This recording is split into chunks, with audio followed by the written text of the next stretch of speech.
Our task is to locate these reflected radio frequency signals. Before any tests are made, we should have completed the frequency and calibration stages. What's the matter, Harry? Have we not calibrated it? Then we must take the time to calibrate it before we can use it. Whenever the site master is first switched on, it must be left for a few minutes to warm up and stabilize.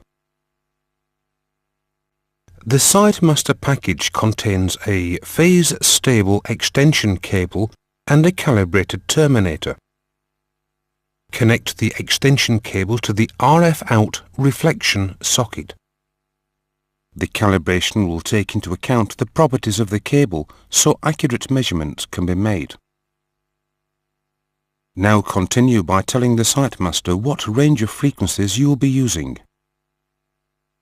Press the Mode key, then use the Up-Down key to select Frequency SWR in the screen menu. Press the Enter key to select this option. On this CD-ROM we will be using 25 MHz and 1200 MHz for all examples, even in the interactive presentations. Press the Frequency Distance key, then press the F1 soft key to select the lower frequency limit. Enter the lower frequency limit, which in our presentation is 25 MHz. You may use the up-down keys to step the frequency displayed, or you may enter the digits on the keyboard. Press Enter to save the change.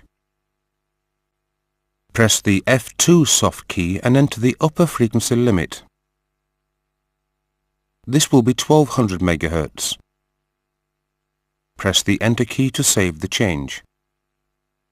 At any time during the forthcoming tests, you may press the Frequency Distance key to view the F1 and F2 frequency limits, which are displayed at the bottom left quadrant of the instrument's screen. If you should change either of the frequencies or the instrument is subjected to a large temperature change, then you will have to repeat this calibration sequence again. Assuming the frequency range has been set, we can now go ahead with the calibration. If you have set the F1 and F2 frequencies, then you are already in the Frequency Distance menu. Press the Start Cal key. At the bottom of the screen you will see the text Connect Open or Insta-Cal RF Out port, which is asking you to connect the calibrated open circuit to the extension cable connected to the instrument. When you have done this, press the Enter key and the instrument will sweep and measure your chosen band of frequencies. After a few moments, the site master will prompt you with the message Connect Short to RF Out, which is asking you to connect the calibrated short circuit to the extension cable. When you have done this, press the Enter key and the instrument will again sweep and measure. After a few moments, the site master will prompt you with another message, Connect Load to RF Out, which is asking you to connect the calibrated 50 ohm dummy load.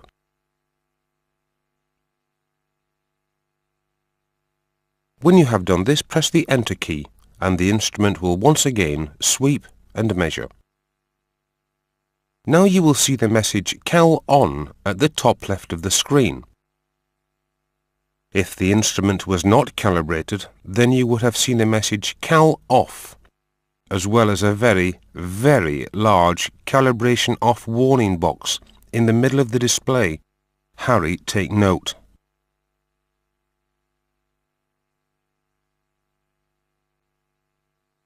Did the calibration go okay, Harry? Great. Connect the site master phase stable extension cable to the selected jumper or feeder cable. To begin the measurement, press the Mode key.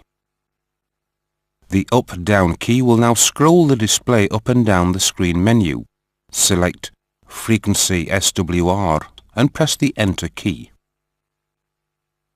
The instrument will now sweep between the F1 and F2 frequency limits and display in graphic form the VSWR level or the return losses.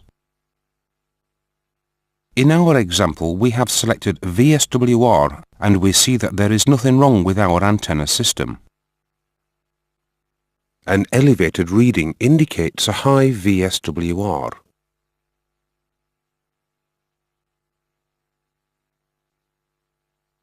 The auto scale key will adjust the display graph vertical axis so it is best suited to the results you see on the screen. VSWR and return loss measurements are almost identical, but the presentation of VSWR is a ratio of the forward signal voltage travelling towards the antenna to the wasted signal returned, a 1:1 ratio being the perfect result. 1.1 to 1 is considered reasonable.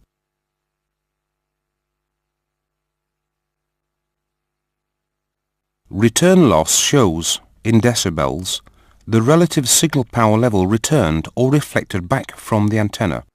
-infinity is the perfect level, but -26 decibels is considered reasonable.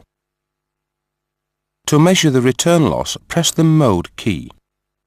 From the menu, select Frequency Return Loss and press the Enter key. The instrument will display the return loss graph. Your system planners or engineering department will have stated the failure level. 1.5 to 1 or -14 decibels is a typical failure boundary.